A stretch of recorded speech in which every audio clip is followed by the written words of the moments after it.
लोकसभा चुनाव के नतीजे आए थे, तमाम जानकारों ने कहा कि संघ इस बार उतना एक्टिवली लगा नहीं बीजेपी के लिए।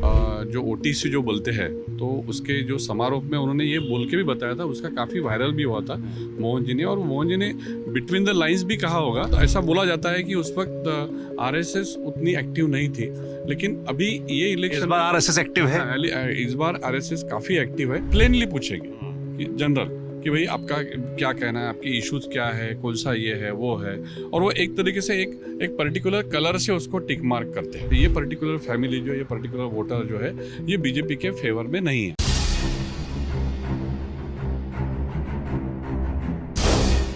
इसके साथ मेरा सवाल ये भी है कि भाई संघ की बड़ी बात हो रही थी, जो लोकसभा चुनाव के नतीजे आए थे, तमाम जानकारों ने कहा कि संघ इस बार उतना एक्टिवली लगा नहीं बीजेपी के लिए, चाहे उनकी सुनवाई नहीं हुई, एक कारण ही माना गया, और जिस तरीके से अजीत पवार आ गए वो एक माना गया कि नाराजगी संघ के बीच थी। तो क्या ये वाकई सच, क्योंकि आप लोग तो हेडक्वार्टर वाले क्षेत्र नागपुर से हैं। बोल के भी बताया था उन्होंने, जो उनका जो ओटीसी जो बोलते हैं तो उसके जो समारोह में उन्होंने ये बोल के भी बताया था, उसका काफ़ी वायरल भी हुआ था मोहन जी ने, और मोहन जी ने बिटवीन द लाइंस भी कहा होगा, लेकिन वो एक तरह से इनके ऊपर प्रहार था, बीजेपी के ऊपर इशारा था। हाँ, इशारा था वो। और उस वक्त ऐसा बोला जाता है कि उस वक्त आरएसएस उतनी एक्टिव नहीं थी, लेकिन अभी ये इलेक्शन इस बार आरएसएस एक्टिव है। इस बार आरएसएस काफ़ी एक्टिव है।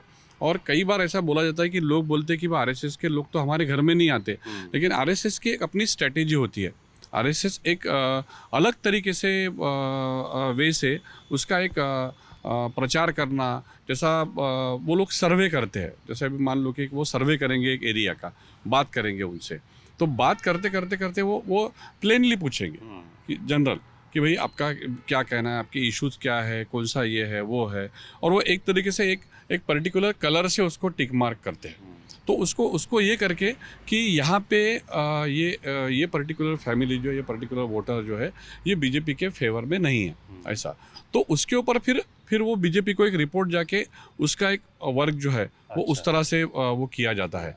तो मैं इस बार आरएसएस का एक्टिव होना, क्योंकि अभी आपको तो मालूम है कि लगभग 35 से 36 संगठना बीजेपी के साथ में जुड़ी हुई है और सारी एक्टिव है, जो एडवांटेज कांग्रेस को नहीं है। आज कांग्रेस में भी एक ज़माने में सेवा दल जैसी संगठना थी कि जिसको बोला जाता कि आरएसएस के टाइप वो उसकी संगठना है, बट इस तरीके का जो संगठनाएँ मजबूती से जो बीजेपी के साथ है, जिसको बीजेपी को एक कैडर बेस्ड पार्टी बोलते हैं, कि बीजेपी में हमेशा कैंडिडेट, भाई ये कैंडिडेट को खड़ा किया है तो वो कैंडिडेट इम्पोर्टेंट नहीं है, वो बीजेपी ने खड़ा किया है, वो आरएसएस उसके पीछे है, सारे कैडर जो है, सारी संगठनाएं उनके साथ में है।